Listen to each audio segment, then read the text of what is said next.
ఎల్లుండొచ్చు అంతే కాదు ఇక్కడ చిన్న లాజిక్ ఉంది మీకు. దానికి అదే చెప్తున్నా.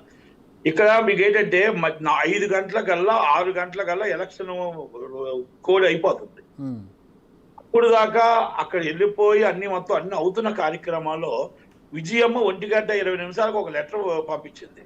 ఉదయాన్నే అన్ని క్రియేట్ చేసుకొని ఈ లెటర్ ని తిప్పికొట్టడం కోసం అల్లు అరవింద్ గారిని లైమ్ లైట్ లో తీసుకొచ్చి, ఆయనకు తెలియకుండా ఆయన లైమ్ లైట్ లో తీసుకొచ్చి ఈజ్ ఓన్లీ డ్రామా ప్లే చేశారనేది మాత్రం నేను చెప్పగలుగుతాను.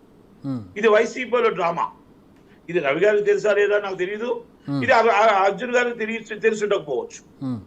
ఆ డ్రామా ప్లే చేసి 4 గంటలకు అన్ని వేల మంది జనం ఎలా క్రియేట్ చేశారు, ఎలా వచ్చారు, అప్పటికప్పుడు ఇంట్లో నుంచి వచ్చి బయటకు మొత్తం టోటల్గా వేయడం ఏంటి, అప్పుడే 5 నిమిషాల వీడియో బయటకు రావడం ఏంటి, అప్పుడు మొత్తం సోషల్ మీడియాలో ఈ లెటర్ అవుట్ అవ్వడం ఏంటి. అవుట్ అవ్వాలనుకున్నారు, అవ్వలేదు.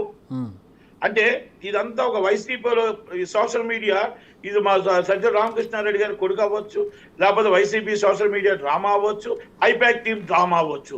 ఇస్ ప్లెయిన్ గా మొత్తం పవన్ కళ్యాణ్ గారిని దెబ్బ కొట్టడానికి, పవన్ కళ్యాణ్ గారిని ఎలాగైనా ఓడించాలి.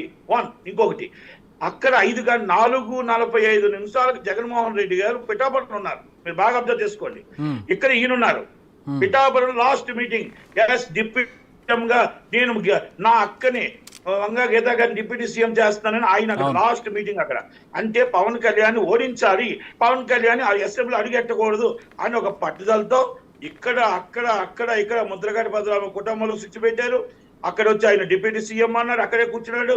ఇక్కడ చూస్తే అల్లు అర్జున్ గారు. అంటే ఎన్ని కుళ్ళులు, ఎన్ని కుతంత్రాలు ఒక్క పవన్ కళ్యాణ్ గారి మీద నడిచి. ఇప్పుడు ఇందులో ఈ కుట్రలో అల్లు అర్జున్ ఒక పావు అయ్యారనుకుంటున్నారా, పాత్రధారనుకుంటున్నారా? ఎస్, నేను తెలియకుండానే జరిగిందేమో అనుకుంటున్నాను. అంటే ఇప్పుడు భార్య మాట నమ్మి ఉండొచ్చు, వాళ్ళ భార్య మాట ఆ ఫ్రెండ్ కాబట్టి ఆమె నమ్మి ఉండొచ్చు. ఇది ఒక చిన్న డ్రామా ప్లే చేసి, సార్ వచ్చిన వెంటనే 2:20 ఎంతకు వచ్చాడు, 4 గంటల సోషల్ మీడియాలో ఎలా మొత్తం టోటల్ గా మొత్తం అయింది చెప్పండి.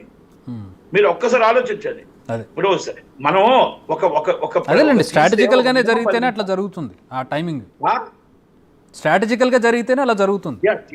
అదే నేను అడుగుతున్నా. ఇప్పుడు మనం బయట తీసుకుంటాం, నా బయట మీ దగ్గర రావాలంటే ఎంత చెప్పడుతుంది, నా బయట మీరు ఎడిటింగ్ చేసి వెయ్యాలంటే ఎంత చెప్పడుతుంది, మినిమం 20 minutes. అవును. కనుక ఇవన్నీ ప్లేయింగ్ ఇస్ డ్రామా. ఇది శిల్పా రవి గారిని ఆయన తెలియ జరిగిందా ఒక డ్రామాలో పావుగా రవి గారిని వాడుకోవచ్చు. శిల్పా మోహన్ రెడ్డి గారి అబ్బాయిని, ఆ శిల్పా మోహన్ రెడ్డి గారి అబ్బాయికి తెలుసో తెలియకో వాళ్ళ భార్యకు చెప్పొచ్చు, వాళ్ళ భార్య వచ్చి తెలుసో తెలియకో అల్లు అర్జున్ గారి భార్యకు చెప్పొచ్చు, అల్లు అర్జున్ గారి ఫ్రెండే కదా అని చెప్పేసి మాటలు విని వెళ్ళొచ్చు. ఇది తెలిసి జరిగిందని నేను తెలియక జరిగిందని నేను తెలిసి జరిగితే మనం ఏం చేయలేం. ఇది తెలియక జరిగిందా వైసీపీ పాములో పవన్ కళ్యాణ్ గారి అసెంబ్లీలో అడుగెట్టనకుండా 5-4 జగన్మోహన్ రెడ్డి ఇక్కడ వచ్చి నంద్యాలలో వచ్చి అల్లు అర్జున్ గారు 1:20 వచ్చిన లెటర్ ని మసిపూసి మారడిగా చేద్దామని చూసే పరిస్థితుల్లో, కానీ ఒక్కటి జనాలు నిశ్చితులు ఏమనుకున్నారంటే, ఎంతమంది ఏమి రాని ఒకరు తప్పు ఒకరు చేయకపోతే ఓడిపోడు, ఒకరు సపోర్ట్ చేస్తే గెలవరు.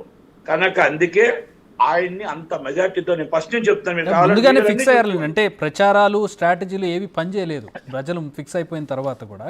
ఎస్. సో అది ముందు ఏకపక్షంగా అయిపోయింది అక్కడ గెలుపు పవన్ కళ్యాణ్ గారు. ఫస్ట్ నుంచి చెప్తాం 1,00,000 పైచీలకు మెజార్టీ వస్తుంది, 1,00,000 పైచీలకు మెజార్టీ వస్తుంది ఫస్ట్ నుంచి చెప్తున్నాం. మీరు కావాలని ప్రతి వీడియో కూడా మీరు ఫాలోఅప్ చేసుకోండి. మేము ఈ రోజు కాదు, నామినేషన్ అయిన రోజు నుంచి చెప్తున్నాం. ఎందుకంటే ఎవరు తీసుకున్న గోతులో వాళ్ళే పడ్డారు. ముద్రగడ పద్మనాభం గారిని కుటుంబాల్లో స్విచ్ పెట్టి ముద్రగడ పద్మనాభాన్ని పాములా వాడుకొని కాపులు యాంటీ అయ్యారు వైసీపీకి. ముద్రగడ పద్మనాభం ఫ్యామిలీ యాంటీ అయ్యింది వాళ్ళకి, అది పవన్ కళ్యాణ్ గారి సపోర్ట్ వచ్చింది. అక్కడి నుంచి అల్లు అర్జున్ గారిని తీసుకొచ్చి ఇక్కడ వాడుకుందామని చూసి యాంటీ అయ్యింది. ప్రతి దాంట్లో కూడా డిప్యూటీ సీఎం అవుతుంది. అసలు నీ గవర్నమెంట్ రాని డిప్యూటీ సీఎం ఎలాగిస్తావు, మరి నువ్వు 5 సంవత్సరాలు ఎందుకు డిప్యూటీ సీఎం ఇవ్వలేకపోయావు? ఇవన్నీ కూడా జగన్మోహన్ రెడ్డి గారి స్ట్రాటజీలు, ఐపాక్ వోల్టేజ్లు అన్ని మొత్తం టోటల్ గా నమ్మిన వాళ్ళు ఎవరైతే ఉన్నారో అందరూ టోటల్ వాషౌట్ అయ్యి ప్రజలు తిరగబడ్డారు. ప్రజలు న్యాయ నిర్ణేతలు, ఆ న్యాయ నిర్ణేతలు ప్రజలు తిరగబడితే ఏం జరుగుతుంది అనేది చూపించారు. ఈ రోజు నేను ఒక్కటే చెప్తున్నా, అల్లు అర్జున్ గారు అవ్వచ్చు, అరవింద్ గారు అవ్వచ్చు, ఇక్కడ తెలిసి జరిగిందా తెలియక జరిగిందా, కానీ ఒక్కటి మాత్రం లాస్ట్ లో ఒక మాట చెప్తా. కుటుంబాలు అనేది మనం ఇన్ని సంవత్సరాలు ఉన్న కుటుంబాలు ఈ విధంగా మనం ఆ బయట సోషల్ మీడియాలో ఏవి రాలేదు కుటుంబం, ఈ కుటుంబం దూరం అయిపోయింది అనేది సినిమాల మీద పడే ప్రభావం కంటే మనం ఒక కూర్చొని పిఆర్ఓతోనో లేకపోతే మనం కూర్చొని ఏం జరిగింది కలడమా లేకపోతే కలట్లేదా అనేది ఫ్యాన్స్ గొడవలు లేకుండా సినిమా మీదకి ఎఫెక్ట్ పడకుండా మనం క్లారిటీ ఇవ్వాల్సిన బాధ్యత అరవింద్ గారి వైపు ఉంది, చిరంజీవి గారి వైపు కూడా ఉంది. ఎందుకంటే ఇక్కడ ఫ్యాన్స్ అనేది వార్ జరుగుతుంది. ఈ ఫ్యాన్స్ అనేది వార్ సినిమా ఫీల్డ్కి మంచిది కాదు. ఈ సినిమా ఇండస్ట్రీలో సినిమా తీసేది హీరోగా యాక్ట్ చేసేది ఆయన అవ్వచ్చు, నిర్మాత ఉంటాడు, డిస్ట్రిబ్యూటర్ ఉంటాడు, ఎగ్జిబ్యూటర్ ఉంటాడు, పెట్టుబడిదారులు కొన్ని లక్షల మంది కార్మికులు ఉంటారు. ఇవన్నీ కూడా ఆ సినిమా మీద ప్రభావం పడకూడదు. ఆ ప్రభావం రాకుండా ఉండాలి అంటే is a clarity 2 days clarity ఇవ్వాలి, ఇవ్వక తప్పదు. సార్ ఇప్పుడు నాగబాబు ట్వీట్ మీరు చూసుంటారు. 2 ఫ్యాన్స్ డిబేట్ అయిపోయి సోషల్ మీడియాలో ఇలా మాట్లాడుకోవడం అనేది కరెక్ట్ కాదు. ఈ సినిమా ఇండస్ట్రీకి మంచిది కాదు. నాగబాబు గారు ట్వీట్ చూస్తుంటారు, మన కోసం పనిచేసేవాడు మనవాడైనా ఆ ట్వీట్ మీరు చూస్తుంటారు. ఆ తర్వాత డిలీట్ చేసి ఇప్పుడు ఫ్రెష్ గా సాయిధరం తేజ్ అన్ఫాలో చేశారు అల్లు అర్జున్. మనవాడు కానుకోవినా మన కోసం పనిచేసాడు మనవాడు, రైట్, కరెక్ట్. అది ఈరోజు చంద్రబాబు నాయుడు గారు అరెస్ట్ అయినప్పుడు ఎవ్వరు కనబడలేదు. ఇప్పుడు ఒక్కొక్కరు బుడబొక్కలు వేసుకొని ఒక్కొక్కరు వచ్చి 50 సీట్లు ఉందంటాడు. మరి లైవ్ లో కూర్చొని నాయన వర్మ తమ్ముడు వర్మ అని మాట్లాడితే 5 సంవత్సరాలు మాట్లాడొచ్చుగా, అరెస్ట్ చేసేటప్పుడు రావచ్చుగా, అవతోడు అరెస్ట్ చేస్తాడు అనేస్తాడేనా? ఇప్పుడు ఎందుకు వస్తున్నారు వీళ్ళంతా? ఇప్పుడు కాదు మాట్లాడేది, అరెస్ట్ చేసేటప్పుడు కష్టాల్లో ఉండేటప్పుడు మనవాడు వచ్చినవాడు. ఈ రోజు మనం సుఖాల్లో ఉన్నప్పుడు వచ్చినవాడు పరాయివాడు, కష్టాల్లో ఉన్నప్పుడు వచ్చినవాడు మనవాడు. Yes, right. ఇది నేను చంద్రబాబు నాయుడు గారికి కాదు అందరికీ వర్తిస్తుంది. ఈ రోజు పంచెలు కట్టుకొని ఎగేసుకొని మరి వెళ్ళిపోయి ముందు వేసుకొని సెల్ఫీలు దిగిన వాళ్ళు అందరికీ చెప్తాను ఈ మాట. నేను లైవ్ లో కూర్చొని ఇప్పుడు ఎప్పుడైతే టీడీపీ వచ్చిందో మళ్ళా టీడీపీ రాకముందు కష్టాల్లో ఉండేప్పుడు అరెస్ట్ అయినప్పుడు ఆ భువనేశ్వరమ్మ అక్కడ కూర్చున్నప్పుడు లోకేష్ బాబు 55 రోజులు కష్టం పడుతున్నప్పుడు కనబడిన వాళ్ళందరూ ఈ రోజు మళ్ళా కంగ్రాచులేషన్స్ మామయ్య, కంగ్రాచులేషన్స్ బాబాయి, సార్ మీరు లేనిదే మాకు మా జన్మభూమి కార్యక్రమం ఎన్నో లేవని చెప్పడాలు, ఈ లైవ్లోకి వచ్చి అమ్మా నువ్వు ఇలా మాట్లాడావు అలా మాట్లాడావు అని మాట్లాడేటప్పుడు చాతకానితనం అంటారు. ఆ రోజు చాతనాయనోడు ఆ రోజే మాట్లాడాల, ఎదిరించాలి. మేమందరం ఎదిరించాం. ఎస్, ఆ రోజు జగన్మోహన్ రెడ్డిని ఎదిరించాం, నిలబడ్డాం. ఇప్పటికీ అలాగే నిలబడతాం. పడ్డాం బాధలు, వ్యాపారాలు దెబ్బతిన్నాయి, అన్ని దెబ్బతిన్నాయి. సినిమా ఇండస్ట్రీకి నట్టికుమార్ గారు ప్రధానంగా సినిమా ఇండస్ట్రీకి ఇబ్బంది పడ్డారా ఏమన్నా?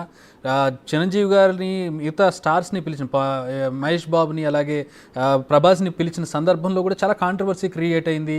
అలాగే సినిమా ఇండస్ట్రీకి సంబంధించి కూడా కొంచెం ఇబ్బంది పడుతున్నామని కొంచెం బయటకు వచ్చి చెప్పిన వాళ్ళు కూడా ఉన్నారు. స్టూడియోస్కి సంబంధించి ప్రధానంగా వైజాగ్లో ఉన్న రామానాయుడు స్టూడియోకి సంబంధించి ఈ విషయాలు మీ దృష్టికి వచ్చా? మీకు అంటే సినిమా ఇండస్ట్రీని దగ్గరగా చూస్తున్నారు కాబట్టి ఇండస్ట్రీలో బాగా ఆయన ఏం చేశారండి? ధైర్యంగా నిలబడాలి. ఎస్, కోర్టు న్యాయం ఉంది సార్, న్యాయాలు చచ్చిపోలేదు. న్యాయం ఉండబట్టి స్టే వచ్చింది ఆయనకి. ఆయన ఏమన్నాడు తెలుసా సురేష్ బాబు గారు? చంద్రబాబు నాయుడు గారిని అరెస్ట్ చేస్తే మా సినిమా ఫీల్డ్కి ఏం సంబంధం అన్నాడు. మేము సినిమా ఫీల్డ్కి సంబంధం అని చెప్పలేదు సార్. మీరు అభిమానించేవాళ్ళు, మిమ్మల్ని ప్రేమించేవాళ్ళు, మీకోసం వచ్చేవాడు, మీ కష్టాలు